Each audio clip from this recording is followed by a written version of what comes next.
Fellow Nigerians,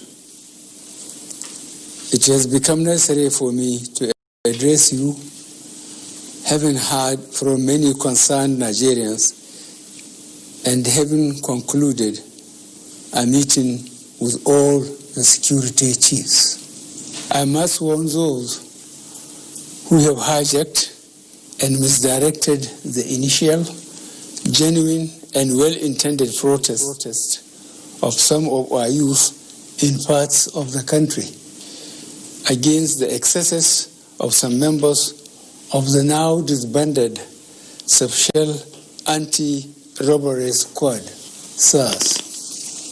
On Monday, 12th October, I acknowledge the genuine concerns and agitations of members of the public regarding the excessive use of force by some members of SARS. The choice to demonstrate peacefully is a fundamental right of citizens as enshrined in Section 40 of our Constitution and other enactments. But this right to protest also imposes on the demonstrators the responsibility to respect the rights of other citizens and the necessity to operate within the law. As a democratic government, we listened to and carefully evaluated the 5-point demands of the protesters. And having accepted them, we immediately scrapped SARS and put measures in place to address the other demands of our youth. On approving the termination of SARS, I already made it clear that it was in line with our commitment to the implementation of extensive police reforms. Sadly, the promptness with which we have acted seemed to have been misconstrued as a sign of weakness and twisted by some for their selfish, unpatriotic interests. The result of this is clear to all observers. Human lives have been lost, acts of sexual violence have been reported, 2 major correctional facilities were attacked and convicts freed, public and private properties completely destroyed or vandalized, the sanctity of the palace of a peacemaker, the Oba of Lagos, has been violated. So-called protesters have invaded an international airport and in the process disrupted the travel plans of fellow Nigerians and our visitors. All this executed in the name of the End SARS protests. I am indeed deeply pained that innocent lives have been lost. These tragedies are uncalled for and unnecessary. Certainly, there is no way whatsoever to connect these bad acts to legitimate expression of grievance of the youth of our country. The spreading of deliberate falsehood and misinformation through the social media in particular, that this government is oblivious to the pains and plight of the citizens is a ploy to mislead the unwary within and outside Nigeria into unfair judgment and disruptive behavior. On the contrary, both our deeds and words have shown how committed this administration has been to the well-being and welfare of citizens, even with the steadily dwindling revenues and the added responsibilities and restrictions due to the coronavirus pandemic. Government has put in place measures and initiatives principally targeted at youth, women, and the most vulnerable groups in our society. These included our broad plan to lift 100 million Nigerians out of poverty in the next 10 years.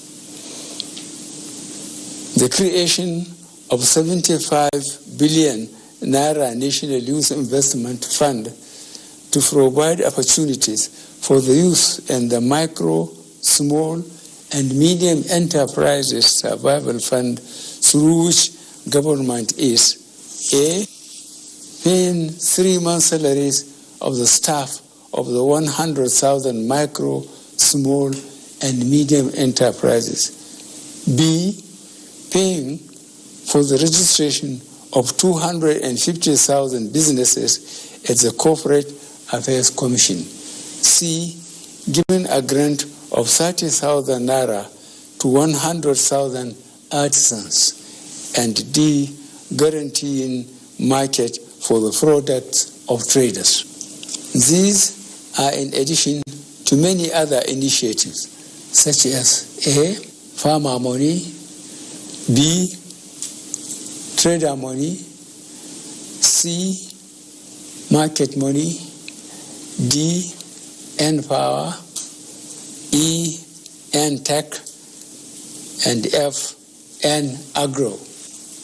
No Nigerian government in the past has methodically and seriously approached poverty alleviation like we have done.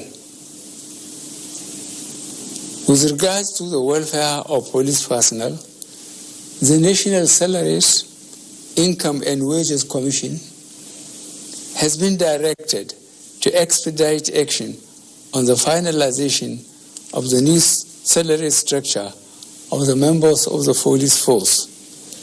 The emoluments of other paramilitary services are also being reviewed upwards.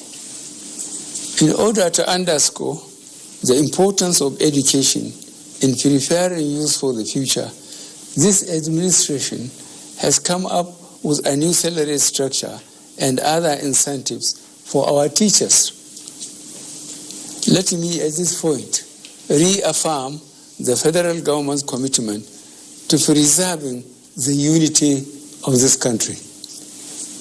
We will continue to improve good governance and our democratic process, including through sustained engagement. We shall continue to ensure that liberty and freedom, as well as the fundamental rights of all citizens, are protected. But remember that government also has the obligation to protect lives and properties, as well as the right of citizens to go about their daily businesses freely and protected from acts of violence. To our neighbors in particular,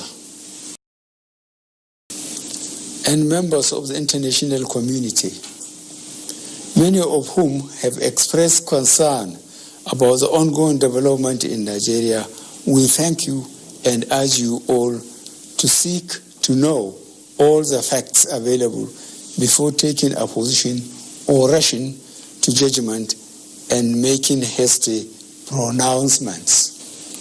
In the circumstances, I would like to appeal to protesters to note and take advantage of the various well-thought-out initiatives of this administration designed to make their lives better and more meaningful, and resist the temptation of being used by some subversive elements to cause chaos with the aim of truncating our nascent democracy. For you to do otherwise will amount to undermining national security and the law and order situation. Under no circumstances will this be tolerated. I therefore call on our youth to discontinue the street protests and constructively engage government in finding solutions. Your voice has been heard loud and clear, and we are responding. And I call on all Nigerians to go about their normal businesses and to enjoin security agencies to protect lives, and properties of all law-abiding citizens without doing harm to those they are meant to protect. Let me pay tribute to officers of the Nigeria Police Force who have tragically lost their lives in the line of duty. I would like to thank those state governors, traditional and religious leaders who have appealed for calm and restraint. I also thank youth leaders who have restrained their followers from taking the law into their hands. This government respects and will continue to respect all the democratic rights and civil liberties of the people, but it will not allow anybody or groups to disrupt the peace of our nation. Thank you all. God bless the Federal Republic of Nigeria.